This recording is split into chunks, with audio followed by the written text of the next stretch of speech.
So some bubbles are very, very large. They're very, very loud. They're close. Whereas other bubbles might be small. So the voices are a lot quieter, or they're far away. There's just multiple going on at the same time, but how prevalent they are towards me or how loud or in the forefront is on different varying degrees. Want to support the podcast? You can purchase fun and unique items like t-shirts and books at shanesbraindomain.com. Pop on over and take a look. Thank you for supporting the Discovering Your Mind podcast. Aphantasia is a condition characterized by an inability to visualize mental images in one's mind. If you have just discovered that you or someone you love has aphantasia, or if you're just fascinated by the subject in general and love learning more about it, you are in the right place. The Discovering Your Mind podcast delves into all aspects of the mind's eye, including aphantasia, hyperphantasia, and everything in between. Welcome to the Discovering Your Mind podcast, brought to you by shanesbraindomain.com. I am your host, Shane Williams, also known as Shane's Brain. I'm joined today by my co-host, Cole Williams. Say hi, Cole. What's up, guys? All right, and today we're talking with Haley and Isaiah, who are married to each other. Is that correct? Yes. Yeah. Welcome to the show. We're glad to have you. I'm glad to be here. All right, so this is the first time we've ever interviewed a couple together, so we're excited about it. Why don't you guys start out just by telling us how you met and how long you've been married? Yeah. So we met in 2020, right before the pandemic. So we got a real fast track to get to know each other during quarantine. But we met actually just on Bumble, a dating app. So the cool thing about Bumble, if you guys don't know, the girl has to message the guy first. So we matched, and I didn't have to come up with a pickup line or anything clever. I just had to sit there and wait for her to message me. So thank God she did. I had just moved down or out this way from Illinois just prior to meeting him too. So we definitely had like what he was saying, a quick track to getting to know each other. But we didn't get married until just this past year in October. So. All right. Why don't you go ahead, each of you, just take turns telling us what you do for a living. Yeah, so I started a small software company a couple of years ago. We primarily work with solar companies and just help them to transition from door-to-door to virtual sales. I did door-to-door sales for too many years, where I'd always travel. I'd sell pest control, solar, alarms, windows, roofs, you name it. And so eventually it just got to the point where, I'm 28 now, I'll be 29 this year. It's really fun when you're young, but the older you get, the less and less you want to leave home every year for 6 months and go live in a frat house and knock on doors. And so I ended up starting this little company. So I've been doing that for about 2 years now. And then I've also just been selling solar myself virtually. And then I'm a board certified behavior analyst or a BCBA. So I work in a building that's kind of a combo of a private school and a ABA therapy clinic serving children with autism. We aid them in the classroom, working on reducing unsafe and inappropriate behaviors, teaching them alternatives, and working on additional skill development for them in areas that they're struggling with. So she's the smart one. That's awesome. I'm a behavior tech, so I know. Oh, okay. I'm an RBT, so I know lots about that. Heck yeah. Small world, man. Yeah. Okay. Real quick, what about hobbies? What do you guys like to do for fun and such? Ride motorcycles, play guitar, work, come up with new business ventures, make money, play with our dogs, go hiking, go camping, a little bit of video games here and there. I've been learning how to code better using ChatGPT, so that's been kind of a fun hobby of mine, teaching myself more about coding. I do a lot of reading. I just enjoy being outside a lot of the time. Legos, swimming, hiking, like you said. We have a sailboat that we love. We do love the sailboat. And we love to go in the Jeep off-roading. In this episode, we will be referring to what we call the apple graph. If you would like to view the apple graph to play along and better understand what we're talking about, you can find it on shanesbraindomain.com in the Aphantasia and Beyond section. If you are unable to view the apple graph for whatever reason, it is a graph divided into 6 sections. In the number 6 section, there is a very detailed image of a red apple. In the number 5 section, it is the same image but with less detail. Number 4 is still in color but has less detail and more basic shapes instead of detailed hues and gradients. Number 3 is the less detailed apple but in gray tones without the color. Number 2 is a simple outline of the apple. And number 1 is blank, indicating no visualization whatsoever. This is called aphantasia.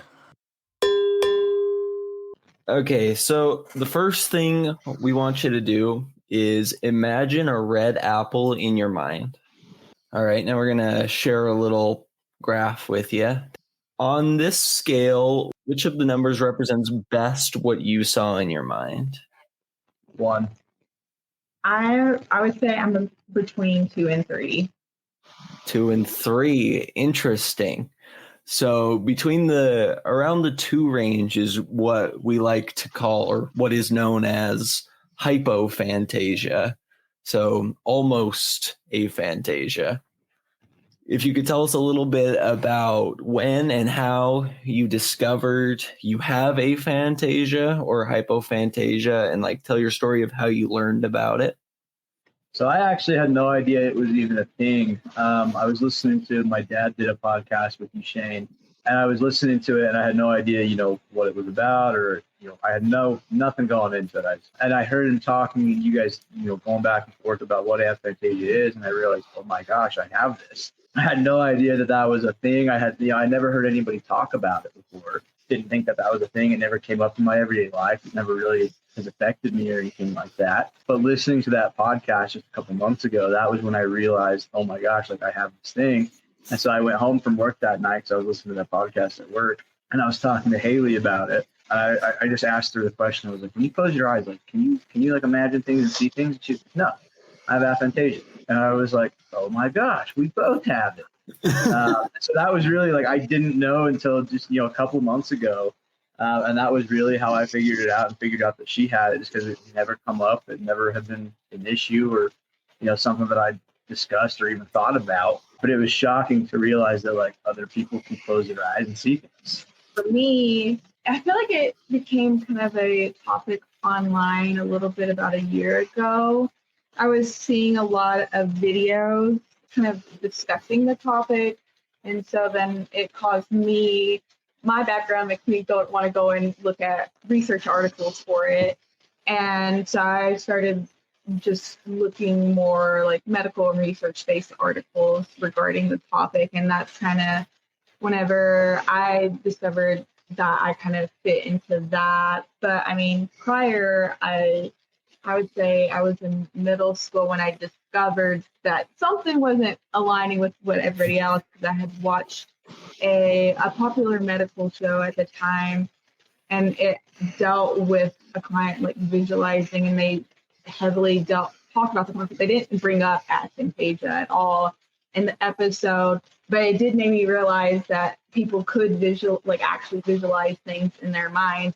And I couldn't do what they were visualizing. I don't have much control over what I can visualize. And so I was like, oh, something's different here. I was watching the show with my parents at the time, and I asked them some follow-up questions, which made me realize that they didn't have that issue either. I didn't say anything about myself at the time, because it was like, oh, okay, that's different, but it's not pressing issue. So I just kind of brushed it off. It wasn't heavily impacting my life or anything at the time, and it wasn't until about a year ago that I got that additional information. I was like, oh, that was the puzzle piece there. Yeah. All right. I'm starting to feel like the minority again here. You I are. can do all those. You freak. Yeah, I'm the freak who can visualize things. It's very true that like in the past couple years, it's become a lot more of a hot topic in media and stuff, which is good. I would say it's good because it's really good to raise awareness of this, the understanding of people who are different, who have different visualization abilities. Like, I think it's important for us to be aware of. So Yeah.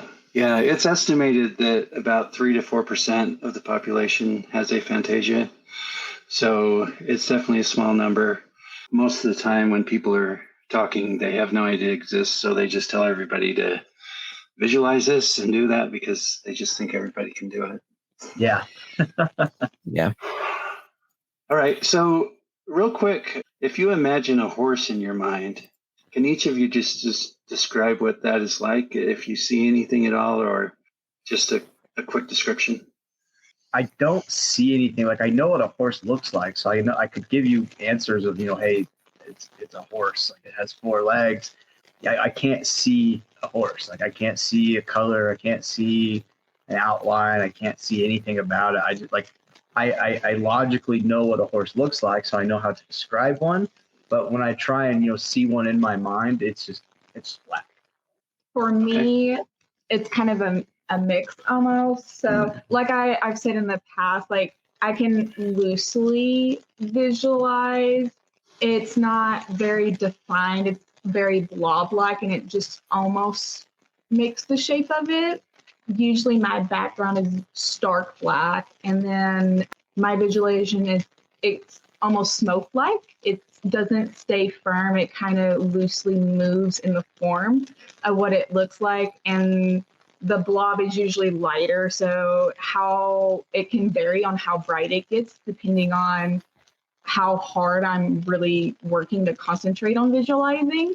So most of the time it's just lightly gray, like just a shade above the darkness, but the more I concentrate, the lighter I can make the blob look almost white. But then like Isaiah was talking about, like my brain will a lot of times add in the details from comparison, like pictures and personal encounters with whatever object I'm visualizing. So then I'll just add in details for people like, oh, my horse is brown and it has the little white socks on and a white mark, and it has black eyes and its mane is blowing in the wind kind of thing. But do you actually see those details, or is it still just a blob? You're just making No, mine that is just the blob that's kind of smoke-like moving. Kind of sounds like your mind's eye is nearsighted. Yeah, I often say it's almost like it's like your peripheral vision, like at the just where you can first see it for the first time. Like it's there, you can you perceive it, but you're not really seeing it. Okay. That is a really cool description. Thank you for that. Would you describe your thoughts as detailed or vague or something else? Mine are just chaotic, I feel like. My brain's just always going a million different places and a million different miles an hour. Yeah, just chaotic. That's the only real word I can use to describe my thoughts in my brain. I would also say it would describe mine as very chaotic. I have multiple trains of thoughts working at multiple times about very vastly different topics. I would say I've definitely been very aware over the years, and so I've worked on making them very organized. So I work a lot on a list in my mind. So it sounds like Haley's is more organized than Isaiah's. Well, she's a much more organized person. Like, she describes me as chaos. Like, in our home, like, I forget where I put my keys. I lose my wallet every day. I don't know where I put things down. Like, it's crazy. And she recognizes that fact about her, and so she, being a BCBA and knowing about behavior, she's kind of trained herself. Like, this is where my keys go. This is where my wallet goes. This is where this goes. Like, so she can avoid those problems.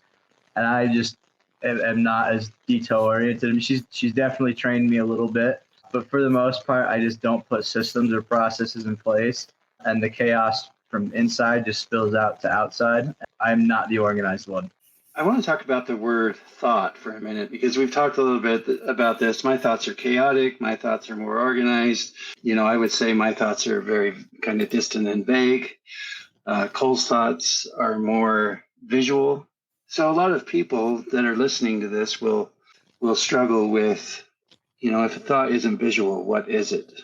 And I always struggle to answer that question, but I'm going to ask it to you. Could you define the word thought? What is a thought to you? For me, it's the internal voice in my head, kind of working things out, puzzling things out. I don't know, like expound, like it's almost like a conversation. Like it's not, because I'm not like talking back and forth with myself like Gollum. It's just like there's an internal narrative, and it sounds like me. I guess it doesn't really have a sound. I know what it's saying. Hard to explain. It doesn't really have a sound. Like I don't hear it. Like I'm not hearing voices. I'm not a schizophrenic. But there is this internal. You can hear dialogue. voices without being a schizophrenic. Yeah, yes, exactly. I didn't.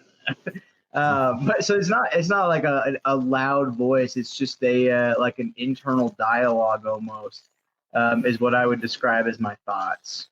Okay. I would say for me, I definitely hear my own voice. I'm having a conversation back and forth with myself. I'm also having just monologues going as well. But yeah, it's usually a conversation.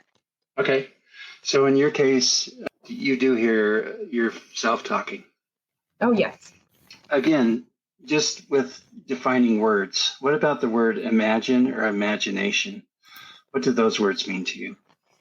So that was a word that, even as a little kid, I always kind of felt like I didn't have an imagination because like I couldn't see an imaginary friend or I couldn't make one up. Like would watch TV shows on like PBS Kids and they would like talk about imaginary friends. And so like I thought you were supposed to do that. So like I'd pretend to have one, but like I didn't ever like see one or like it never felt real. Like I always knew I was bullshitting people. Like, but so even from a really young age, like I kind of felt like I did not have much of an imagination. Like it was really difficult for me to, like pretend, like play pretend or anything like that. Like it's always been very realistic, very down to earth. Like it was always difficult for me to feel like I had an imagination.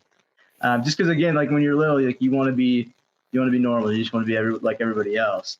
And so like I thought like, having an imagination and playing pretend was like, something that you were supposed to do. And so I just learned how to, be a chameleon and just pretend like I was the same as everybody else. But I've always known like I really don't have an imagination. Like imagining things and hypotheticals, like they've always been difficult for me to grasp and to picture. And I've always kind of operated from a very realist type point of view, I think. I did the same exact thing. Like I did not actually visualize an imaginary friend. It was just something that I was like, my parents are noticing I'm not doing and they're growing concerned about it. And they're going to take me to go see somebody soon if I don't start Really? something similar to what my peers are doing.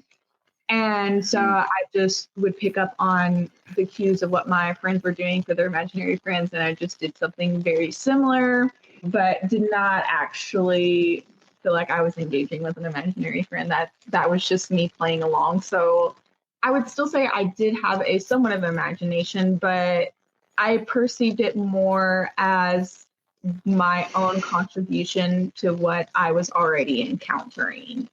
I would definitely say that it was something when I was younger, I struggled with feeling not as imaginative or as creative as other individuals in my life, because I could definitely not visualize things like they were doing. It wasn't like I could just create things without reference images like they could. I am creative and I am imaginative, but it's just in my own way and how I can alter and add my own contribution and make something my own. Wait, I gotta clarify something. Your parents would send you to therapy for not having an imaginary friend? No, no, but they were definitely growing concerned that I wasn't showing. There was a lot of other areas associated with like imagination that they were concerned with. Like, is it like they were definitely debating, like, is it an issue kind of thing? Can you think of nothing if you want to? Very easily. No. All right. Different answers there. Both expand on your answers, please. I think I've just gotten good at turning my brain off because the chaos that's in there is pretty wild and pretty loud sometimes. And so it was obviously something I learned on my mission, just to like kind of stop thinking and just like do. And then I was in the military as well. And so, being in the Army, it's pretty helpful just to turn the brain off and just follow orders. And so I think between, serving a 2-year mission, which was, honestly harder than being in the Army, and then being in the Army, I just learned how to turn the brain off and just stop thinking. And so I think that that's just something that was taught to me, because I think as I was younger, I would work myself up sometimes because I just couldn't turn the brain off. But having served, a 2-year LDS mission and then being in the Army and the National Guard, I think I just learned how to turn the brain off, just kind of like light switch. Just, hey, it's not time to think. It's not beneficial. Just do what someone tells you and turn your brain off. Okay, I got a couple points on that. First, you're not the only person that's told me that a 2-year mission is harder than the Army. 100 times harder. In the Army, you talk to your family, you get to have a girlfriend. On the mission, it is. I've never been to prison, and nothing against LDS missions. I'm still grateful for mine and everything that it taught me. But I have never felt more like I was locked in a jail cell than on my mission, because it sounds like you don't get to choose who you live with, you don't get to choose where you live, and there's times where you're just you're looking at your little Nokia brick cell phone, just counting down how many more days until I get to go home, how many more days until I get to go home. Just crossing off the calendar, just wait until your head hits the pillow again at night. And again, I don't mean to sound so negative about it. I genuinely loved my mission. I've gone back to visit, Suriname and where I served.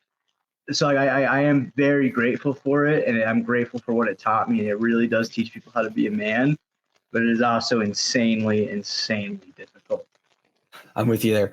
Going back to what you said about the turning off your thinking, I'm curious that you can still do things without thinking about them, because we've talked about the ability to think about nothing before, and it's always been associated with oh yeah, I can sit down and just turn off my thoughts and do nothing, think nothing.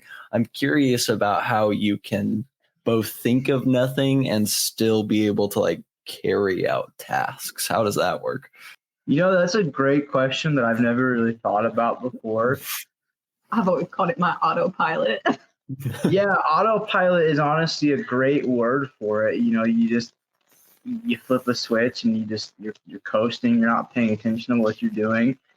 Obviously there's some level of consciousness there so that you can actually complete the task, but you're not allowing yourself to engage with the task. You're not allowing yourself to think about it.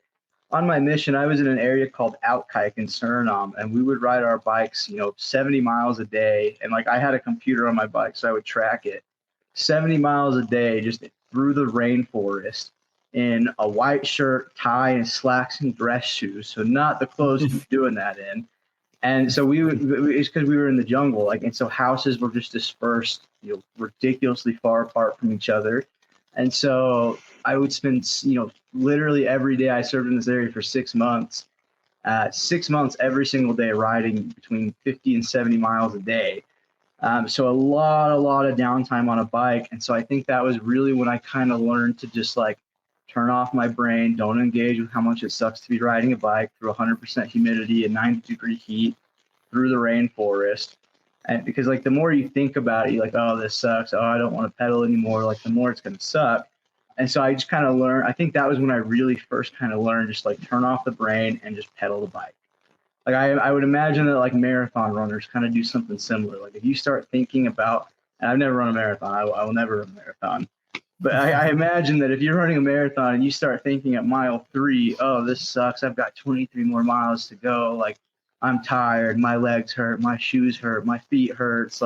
It's hot, I'm sweaty. It's just going to get worse and worse and worse. Because I feel the more you think about things, the worse that it gets. I carried that over from my mission to, other parts of my mission, other parts of life. Definitely when I was in the Army, knocking doors as well. Knocking doors sucks. You talk to a lot of rude people. A lot of doors slammed on your face. A lot of people cussing you out. You get cops called all the time. And if you're sitting there and before you go knock on every single door, you're thinking, oh, what if this person yells at me? What if they cuss me out? What if they throw water in my face? Like all these things, like you're never going to go knock the next door. And it's just going to add up because you need to knock 100, 200 doors a day to make the kind of money you want to make. And so if you're doing that 100 times to 200 times a day, having that internal dialogue, you're never going to go do it. You're not even going to get out of your car. But if you can just turn off your brain and just force yourself to go knock the next door without thinking about it, you're going to be just fine. Okay, Haley, same question. Can you think of nothing? No, I can't. But I can go on like what we've described as autopilot, but other thoughts come to the forefront. And there's other things that I'm thinking of or having conversations about during that time. Have either of you ever had an experience visually or anything else in your mind that's outside the norm? Only on mushrooms. That's very interesting. Let's talk about that. Yeah. So you're pretty much pure aphantasia. You don't visualize. What happened to you on mushrooms? I want a description. I am super curious about that. Yeah. So number one, like it's wild. Like it kind of feels like it's spiritual in a sense. Like, I grew up very religious. I'm not so much anymore, but mushrooms mimicked, more things that felt spiritual as, things I encountered growing up inside religion than anything I ever found inside religion. Like it felt very, like it felt like they honestly took me closer to God by doing them. Just in the amount that you learn about yourself, but the visuals on mushrooms, like even when you close your eyes, like I could actually like see things, I could visualize things. Like granted, it wasn't easy to like hold a picture because like you're on drugs, and so like things are like moving around. Like, but even with your eyes open, like the visuals are insane. Like I think the biggest mushroom trip I ever did, she was out at the bar with one of her friends, and one of my buddies had given me like 5 grams of mushrooms, and I was like, all right, well I got nothing else to do tonight, and so I just ate them. And it started with me like laying on my deck. It was nighttime, and I was looking up at the clouds. And like, if you ever played Minecraft, like everything's very blocky, and like everything just looked blocky. Like it looked like I was in a Minecraft world. And then I remember like looking at my phone, like I was texting one of my buddies, the one who gave me the mushrooms actually. And I was like looking at the emoji section, and the emojis just like started dancing up out of the screen all around, like in the air.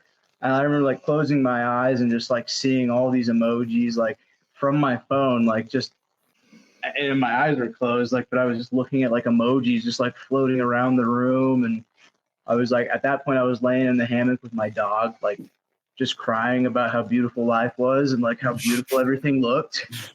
And so, yeah, it's very interesting. Like, because I don't visualize things like normally, but on mushrooms, like, yeah, and it wouldn't be just, I mean, I haven't tried to like take mushrooms and be like, all right, can I force myself to think of an apple? It's like your brain takes the things around you and like It plays with those things. Like the walls can breathe. And so you start thinking like the fire alarm, it starts looking like it's like moving in and out of the ceiling. And it's almost like you can see the atoms moving, because like atoms aren't, they're not staying still. Like we think that everything's staying still, but there's so much free space in all of the matter that we have.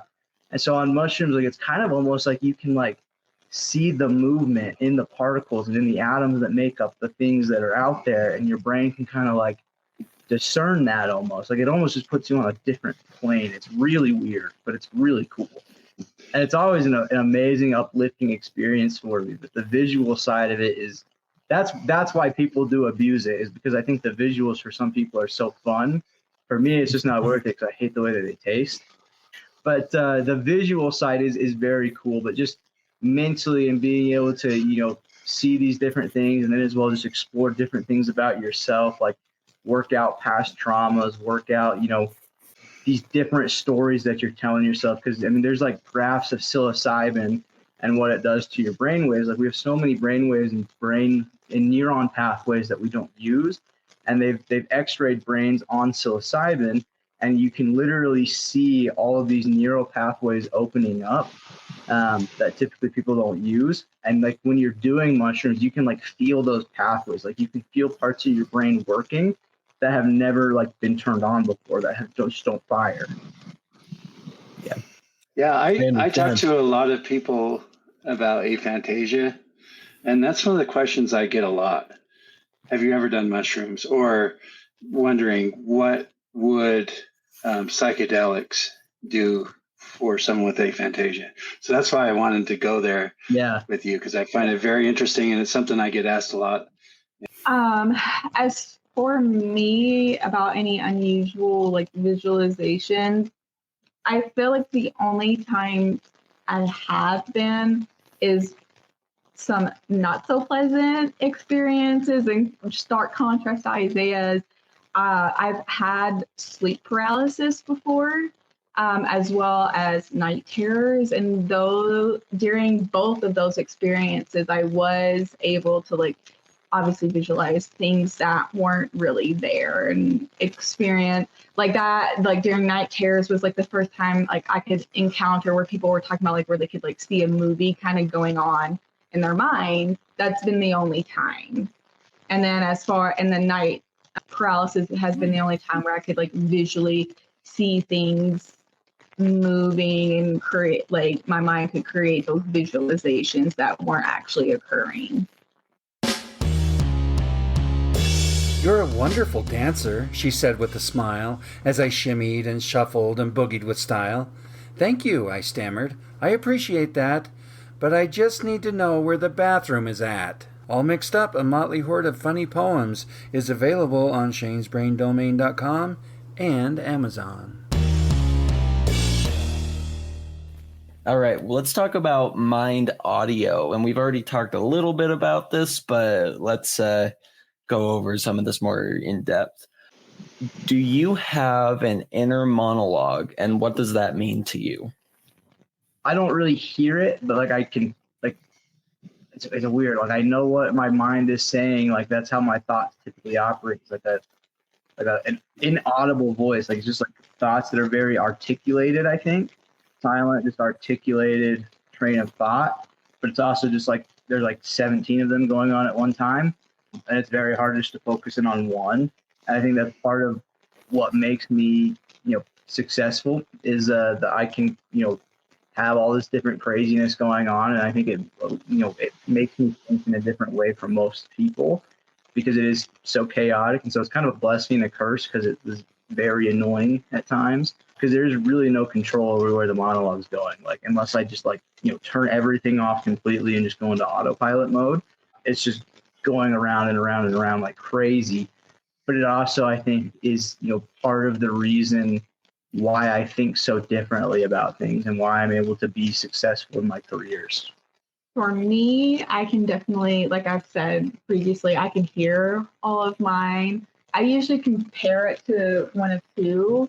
So I'll either compare it to like trains of thoughts or like thought bubbles. So like with the train visual, I usually say like some trains are closer, therefore their like presence is very much larger, they're louder. But some trains are traveling towards me, some thoughts are traveling away from me, some are converging, they're going diagonal, some are like very, very far off. Or if I'm talking about the thought bubbles, I'll say like, it's kind of like a bubble machine's going off there with different ones. So some bubbles are very, very large, they're very, very loud, they're close. Whereas other bubbles might be small, so the voices are a lot quieter, or they're far away. There's just multiple going on at the same time, but how prevalent they are towards me or how loud or in the forefront is on different varying degrees. That's a cool description. That is a cool description. Okay. Are sounds automatically attached to your thoughts or are they optional? For example, when you imagine the horse, could you automatically hear it? No. No. For either one of you, if you wanted to hear it, could you? Like, I know what it sounds like, but I can't hear it. Okay. But Haley, you could? Mm-hmm. And if I want to like hear it in my mind, it has to be something that I've heard already before. I can't just spontaneously make it. Okay. Interesting. What does the phrase, I have a song stuck in my head, mean to you? That I hear it on loop in my mind nonstop for anywhere from minutes to days. I don't hear it. It's one of the voices in my head that's just like articulating the lyrics just over and over and over and over and over and over and over. Okay. But I don't hear it. I just know that it's being sung by one of the random trains of thought in my brain. And a lot of times when it is stuck in my head, it's just it's one of the more forefront thoughts. Okay. I will say that sounds a lot better than actually hearing it to me. Like, I feel like that would be easier, but that's just me. I don't know. When it comes to mind audio, on a scale from 1 to 10, how much is it like actual hearing? Like a 0. I would say it depends. It can be anywhere from like a 4 to 9. Okay, that's a pretty big range. Can you go into depth on that? Is it kind of about what you were talking about with the bubbles and the trains and stuff? Yes. It just varies. Okay. Mm-hmm. Okay. That's fair enough. Now we're going to talk a little bit about the other senses and see if any of those are prevalent. Try your best to imagine a chocolate chip cookie in your mind. Can you smell it in your mind? No, Mm-mm. not at all. Okay. Mm-mm. Okay. What about taste? Can you taste it in your mind? No. Okay. And what about the sensation of touch? Can you touch or feel it in your mind? No. Believe it or not, most people can do all those things in their minds. That's insane. For example, for me, my sense of touch is the strongest in my brain, way stronger than my visualization or anything else. Like, touch feels exactly like real life in my mind. That's wild. So we all have different things, but yeah, the grand majority of people can use all those senses to a certain extent in their mind. Wow. Yeah, Okay. I never knew that. So we've discussed the 5 senses. It sounds like, Isaiah, you don't have any of them. And it sounds like, Haley, you have sound. Is that correct? Yeah, I do have sound for sure. Okay. And a tiny bit of some visual, right? Yeah. Okay, the next questions have to do with reading. These ones are always some of my favorites. When you read a novel, is it like a movie in your mind or is it like something else? It's like I'm my own audible.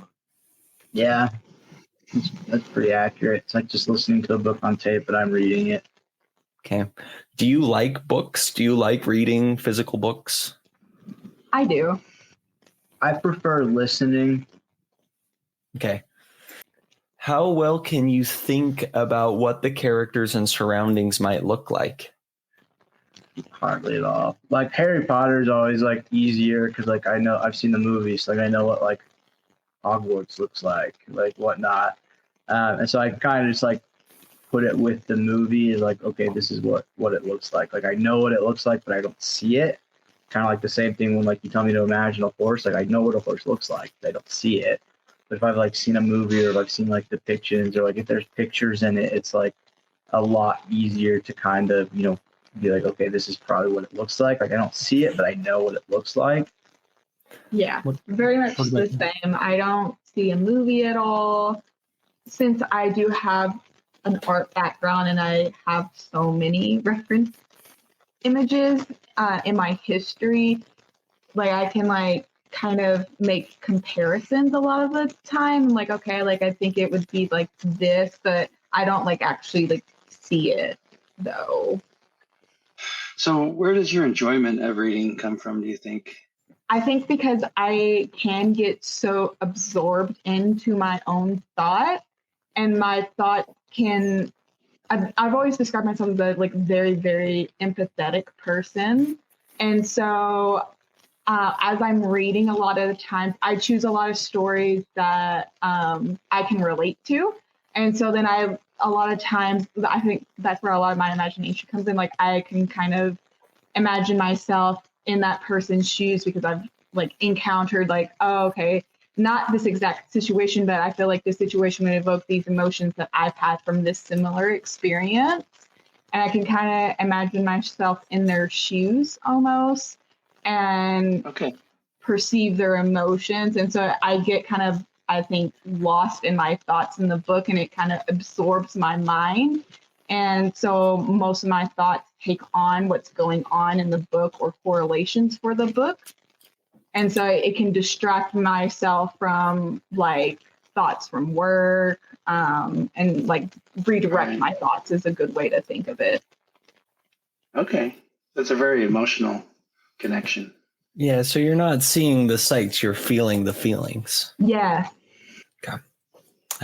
I can resonate with that. That makes sense. Do you hear any of the sounds and voices in your mind, like as you're reading the book? I can hear my voice in like interpreting their voices. So it's almost like like if you're it's a man, trying like it'll just be my voice, but like deeper. That's awesome. What about audiobooks? Which do you prefer and why? I like audiobooks because I don't have to just like focus on one thing. I think my brain likes being able to just go a million different miles an hour. And for me, when I read, like I very much have to just focus on that one thing. And so I feel like the rest of my brain kind of feels limited. I don't ever like doing one thing at a time. Like even if I'm watching a movie, like I need to be playing a game. If I'm playing a game, I need to be watching a movie. Like if I am, I always have to be doing something like with my hands and my brain at the same time. And so I feel like when I'm like sitting still reading a book, that I'm just like forced into this very narrow one track mind or activity. And it just makes me go crazy. Like I need to be doing multiple things at a time for my brain to feel satisfied and stimulated. And audiobooks allows me to do that. I prefer reading myself over audiobooks. I feel like our work lives are very different, and so it influences how we like to either relax or stimulate our brains afterwards. So I feel like his work, like he said, it's kind of like he has to concentrate so much, so it restricts his thoughts. So afterwards, he wants to stimulate his brain a lot more and open up all those different thoughts. Where as me, my work is very stimulating. I have, just because of behaviors I'm dealing with at work, a lot of the times my brain has to be receiving and interpreting multiple pieces of information at once at a very rapid rate. So my brain is heavily stimulated while I'm at work. And so when I come home, I would like them to narrow down and be less stimulated. And so to me, it's appealing to have my thoughts all come back and be more correlated, because to me, whenever they're more correlated, it feels more cohesive and quieter in my mind. And that's what I would like in the evenings to relax, because I've already had that stimulation. I've already met that need for my brain. See, and I come home like a tornado. I'm ready to have like 6 beers, jump up and down off the walls, play video games, and watch a basketball game at the same time, wrestle with dogs, like just all over the place. And I've already wrestled and played with kids all day. So I'm like, my body and my mind are fatigued a little bit. So I understand that feeling. Mm-hmm. I'm sure you do. I just sit all day for like 12 hours. So when I'm done, I'm ready to go. I'm rearing. What does the phrase "the book was better than the movie" mean to you? More detail, better story. Like Aragon, the classic example. If you guys have ever read like the Aragon books or Eldest or Brissinger by Christopher Poloni or something with a P. Someone bought the rights and they made a movie back when I was probably 10 or 11.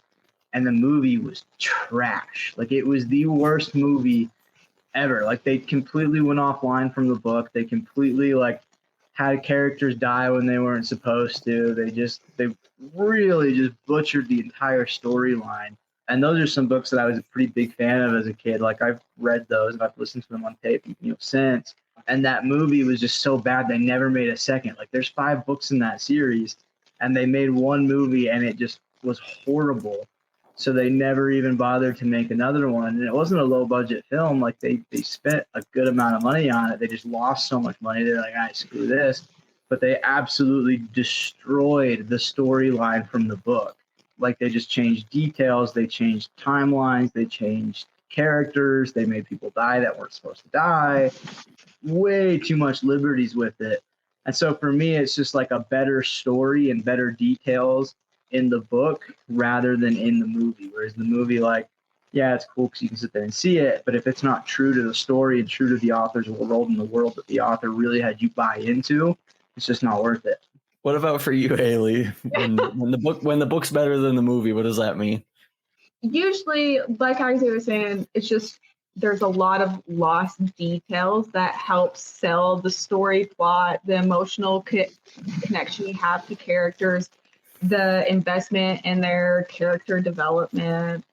I feel like a lot of times whenever that's brought up, like those movies lose the plot line a lot of the time. And so it makes it a messy progression throughout the rest of the movie series because they're not putting as much thought into detail and filling plot holes as an author would be, because an author has that full investment in their story world and line, whereas script writers definitely are very much invested, but they're not going to be as knowledgeable and be able to fill It's plot not holes. their world. Yeah, it's not they're not somebody else's vision. Okay. Now we're going to talk about sleep and dreams. What do you do to fall asleep? Watch TV till I pass out. I have to put on a eye mask. Sometimes I have to put in earplugs as well. I can't have it be quiet. I don't like if I really want to, like again, I can just turn off my brain and go to sleep. But after like a long day of work, like I don't want to do that. And so like sometimes when I just lay down in the dark and I don't have something on like TV or a podcast, like my brain just decides, oh, well, it's my time to fill in the blank. And so it just like goes crazy. And so it's a lot easier for me to calm down and like keep the thoughts like from just running around in wild circles if I'll like turn on a TV show, like a documentary or a podcast or something like that, and just kind of like listen to that so that my brain doesn't feel like it needs to fill the silence. And that way I can just kind of, doze off like that is the easiest way for me. I feel like I do deal with that. Like it takes me a while. I take magnesium to help me sleep as well. I have to like make a conscious effort to kind of like keep my body still to trick my body into aiding me fall asleep as well. Okay. Does your audio in your mind play a role in that? Is it kind of hard to quiet that down? Yes, it's very hard to quiet it down. And if I struggle if I hear too much going on in the background, because then my thoughts try to concentrate and correlate with that. And whenever that's going on, it's easier to focus, and the more focused I am, the harder it is to go to sleep. What does the phrase counting sheep mean to you? Have you ever tried that? So for me, and this is kind of something I realized on my mission, because half the times like I would fall asleep just like on my knees praying.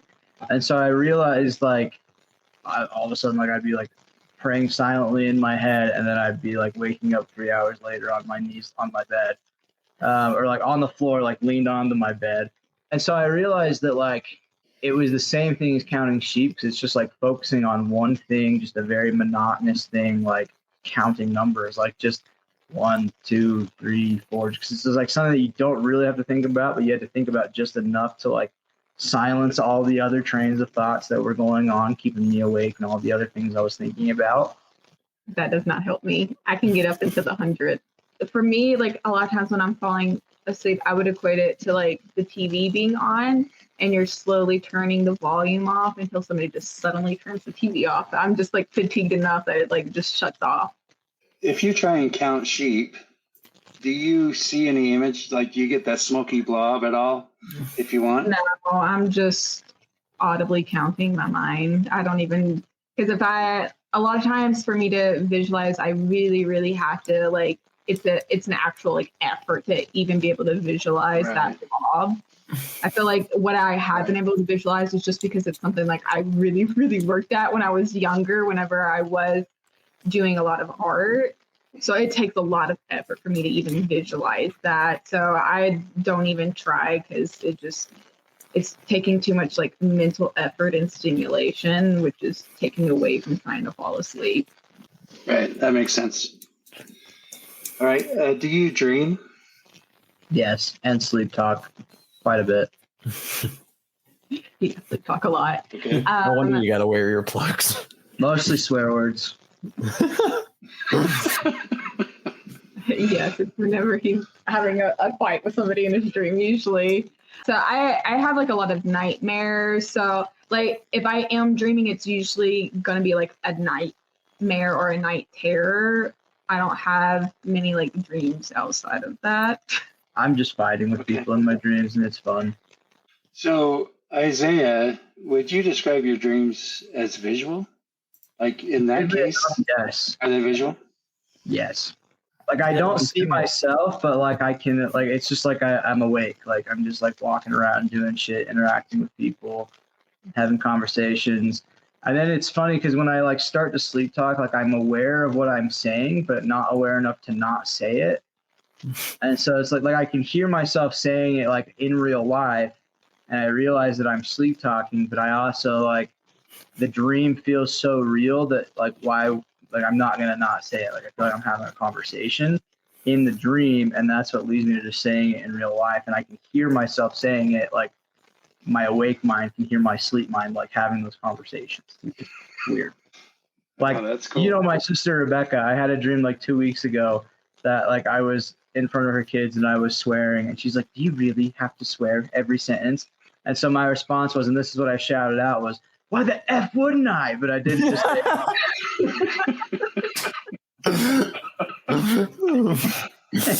and then I remember like earlier this month, I had a dream that one of my high school buddies was arguing with me, telling me that a grown man weighed 25 pounds.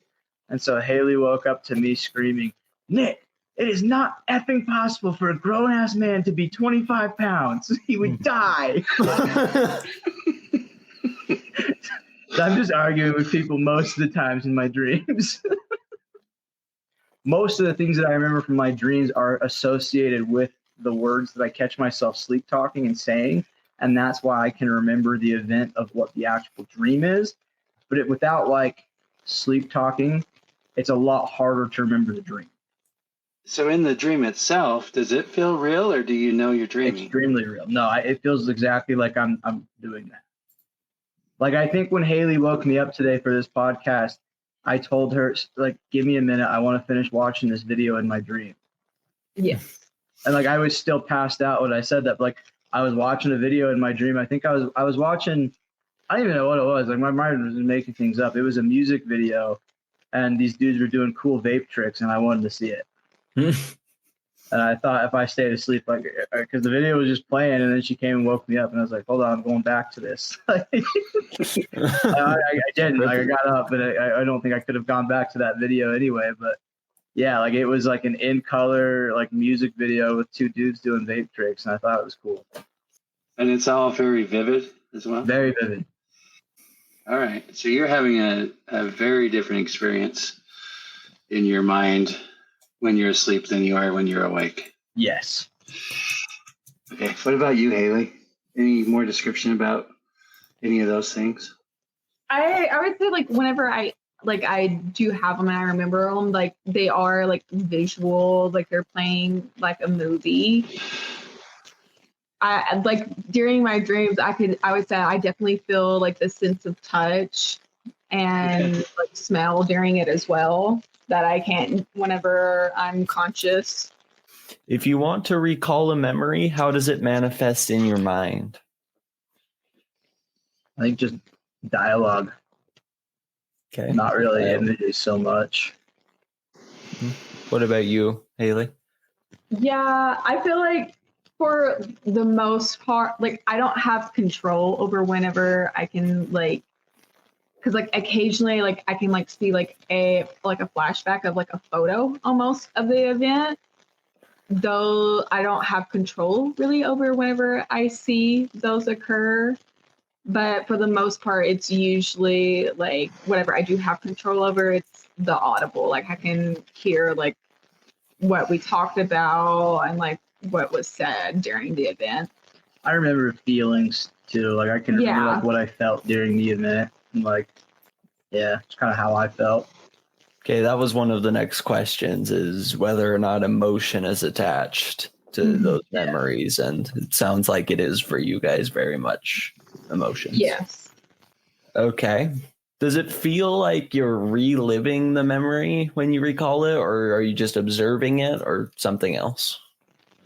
I feel like I'm reliving it. I just feel like I'm thinking about it. Do you experience your memories in first person, third person, both, or neither? Probably both. Usually it's going to be like first person though. I don't know. Honestly, it's hard for me to even decide on that. Just because there's so little of it that's like visual. Like I know my dreams are first person, but like remembering memories, I don't know. Genuinely can't answer that one. Yeah, that's fair. That's fair. I usually say neither because I can't tell either. Yeah. Real quick with you, Haley. You mentioned that flash. Sometimes you see a flash of like a photo or something. Mhm. That is also something that other hypophantasia people describe. Sometimes they'll just get a very quick flash of something. So yeah, that's interesting. You got that as well. Does that usually only happen with memories, or do you ever get those flashes other times? Usually like with memories, or if like an event reminds me of a memory, I might get a flash. How would you describe how your mind stores information? I pay a lot of attention to detail for things that I actually am interested in or care about. And so I just kind of memorize a lot. And so for things that like I care about or that I feel like are important to remember, like I memorize. Like I'll memorize like text, I'll memorize details, I'll memorize like just the smallest little things. And then I can just kind of draw back on the memorization of it. It's not like a visual, but it's like, okay, like I know that, you know, that piece of wood is this big across and has like a window here, or like a nail there. Like I can just remember. It's not really a visual thing. It's just like a storing of data files and just information that I'm aware of and I know how to access. I always compare mine to a filing system. I feel like I like compartmentalize a lot of things and I like organize them throughout my mind and like in correlation of different things. And like sometimes I'm like very quick and I know exactly where it is and I can pull the file out. And other times it's like I'm like searching. And sometimes it just takes a long time to find the file. Sometimes the file's missing. Sometimes like the file got deleted. Sometimes it was put back in the wrong place. And then it's like I remember it from like another correlation kind of thing. So would you say that there are rooms or compartments in your mind? Yeah. Okay. So when you're talking about searching your mind, how does that happen? Like, do you search by keyword? Is it kind of like a computer where you search by keyword or search by date or search by those details? Yeah, it's a lot of times it's heavily tied to like an emotional connection to like a particular detail or event or memory. And that's what's usually the easiest to draw on for me personally. But other times it's like, it can be like key phrases, like you're saying, like somebody will say something and it'll jog like a memory and like a file. And I'm like, oh yeah, I can relate with this kind of piece of information kind of thing. Other times it's like I see something in life. And so it's like off of visual cues from like my actual life and it like draws the file. Very much like the SpongeBob episode where he like you can see like him going into his mind. There's all the different SpongeBobs and he's like trying to find like going through all the like filing cabinets and trying to find like the information, or I don't remember exactly what goes on in the episode, but It's just like the easiest way for me to describe it to people. Okay. So like to me, like they're very much synonymous, but it's just like how I like describe it and kind of like encounter it. Sorry, now my brain is watching SpongeBob. I'm not sure if I can continue. I think in that episode, his little minions in his brain threw out what his name was, and that's what. Yeah. Yeah. Squidward tells him to forget everything except for fine dining and breathing. Yep. Someone is so impressed with his food, they ask what his name is, and all the little SpongeBobs are just running around. What's his name? We threw out his name. Great episode. Great episode. Very quality. Has learning about aphantasia affected your relationship in any way? I don't think so. I mean, I think maybe we understand each other a little bit more, which is cool. But I don't feel like it ever it never came up literally until I listened to an episode of your podcast. But I do think that it helps us understand each other a little bit more and kind of know that like we do experience the world so similarly, and it kind of is just like more reaffirming to us about why we get along so well, and we have. So we've been together for like more than 4 years. We've only been married for like 6-7 months, but we've been together since early 2020. So I think it's just kind of strengthened our understanding of each other more than anything.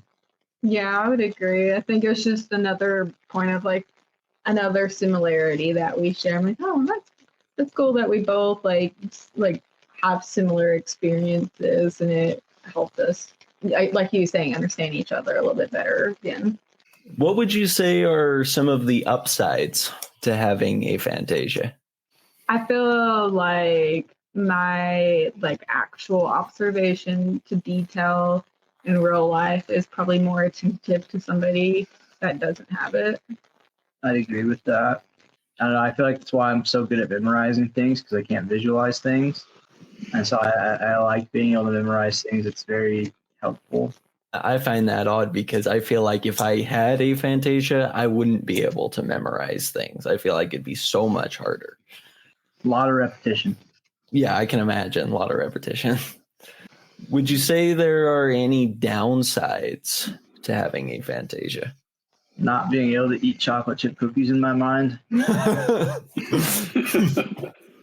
I feel like the main disadvantages just come from lack of knowledge, and which can lead, especially as you're a child, to a feeling of exclusion. Like, I'm different and I don't know. Like, it's not life-threatening, but it's like there is something, like you can acknowledge it as a child. Like, something's different for me than other people. All right. Well, that is pretty much it. Yeah, that was a fun experience. Thanks for having us. Of course. Well, thanks so much for joining us. It was a really cool interview. A lot of great insights and answers there. And it was cool to have you on together. So thank you. Thank you. Thank you. If you like what you hear, please subscribe, follow, and engage with us, and share it with your friends and family as we continue to explore this fascinating subject. For additional information about this episode or Shane's Brain, check out the show notes. Thanks for listening to the Discovering Your Mind podcast. You are beautifully unique.